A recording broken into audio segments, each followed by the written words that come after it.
move on, though, Jalen. Let's move on. Let's talk some baseball. Let's talk some Guardians baseball. So when I was on the air with you in February, I said basically, man, this lockout's bad. Baseball is not going to start the season on time. And then to my surprise, boom, all of a sudden they lock out for the season, gets postponed for like a day, and boom, we have a season. They missed like a week of games. And so watching these Guardians now, though, I mean, this team, I know that they are only at 500 on the season. But many people probably don't know they're not only the youngest team in the majors, they're the youngest team in AAA. If you count all those teams as well.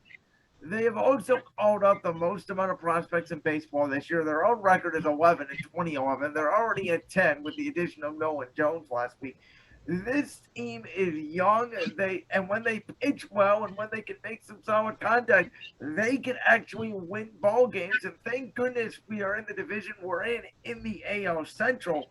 But at 500 here at about the All-Star break, with Jose Ramirez obviously just signing his extension and Emmanuel Clase and Miles Straw and your core guys intact, this team is really fun to watch. I think they have a bright future. This team is more than fun to watch. Once contact gets made with that ball, it's flying. You got Straw out there. You got Ramirez hitting dingers off the wall.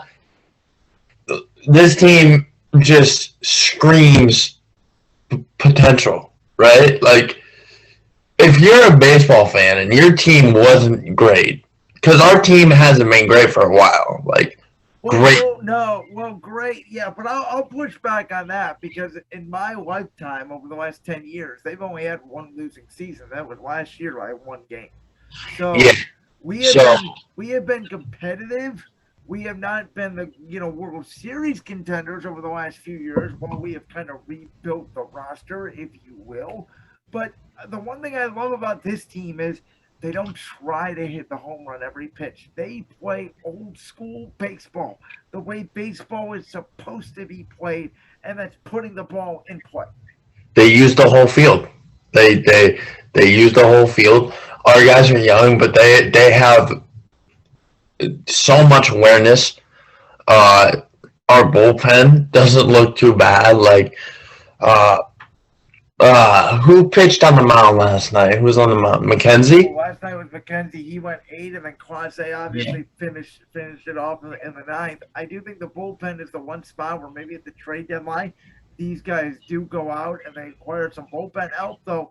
I've been hearing, I got to admit, Jalen, I've been hearing some troubling rumors about this team in the trade deadline. It sounds like they're going to be selling a little bit. I'm surprised by that. It sounds like Amid Rosario and Franmil Reyes could not be here. See, and I don't know how to feel about that necessarily, especially with not as good as we're rolling right now. We are rolling going into the All-Star break. As long as we can keep winning, we could probably get that top spot eventually, as long as we keep winning. And who's in first? The Twins? The Twins. I think we're about 4 games back. Again, thank goodness we are in the AL Central, because if we were in the AL East or the AL West, it would be a different story. The AL Central was probably the weakest division in baseball this year.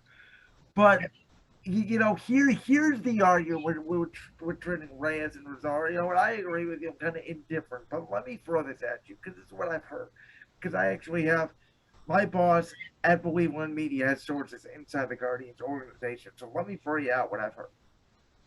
So Josh Naylor, obviously because of his gruesome injury last year, he is no longer considered by the Guardians an outfielder. He is considered a first baseman / DH. The problem with it is, if you keep Reyes, there's going to be nowhere to put Naylor because Owen Miller has been so hot. Andres Jimenez has been so hot. Gabriel Arias, who is a Francisco Lindor-like prospect with shortstop, is going to be here the second half of the season. And obviously, you have Jose Ramirez at third base. So that's why they're thinking about trading both Franmil and Rosario, because ideally what they want to happen is to have Jose at third, Arias at short, Jimenez at second, Naylor at first, Owen Miller at first, with your DH being Naylor. that's kind of the future thought of the lineup with obviously Nolan Jones and right Stephen Quantum on strong side. I don't know.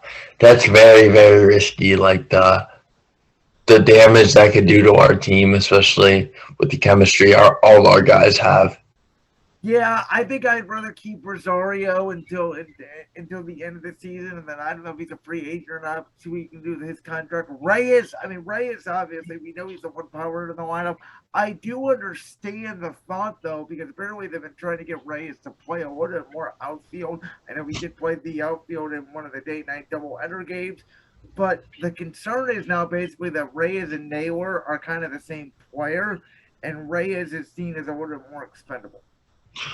Yeah, it's kind of like I feel the same way as I feel with like.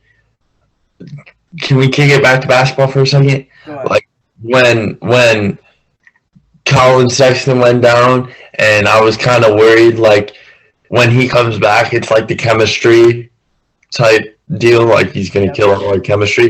That's what I'm worried about. If we get rid of some guys, like we're just gonna kill chemistry.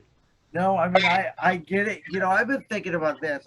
I'm going to throw a crazy scenario at you. I don't think it's going to happen this trade deadline, but maybe in the offseason or maybe next year. I can't believe these words are about to come out of my mouth. But oh boy.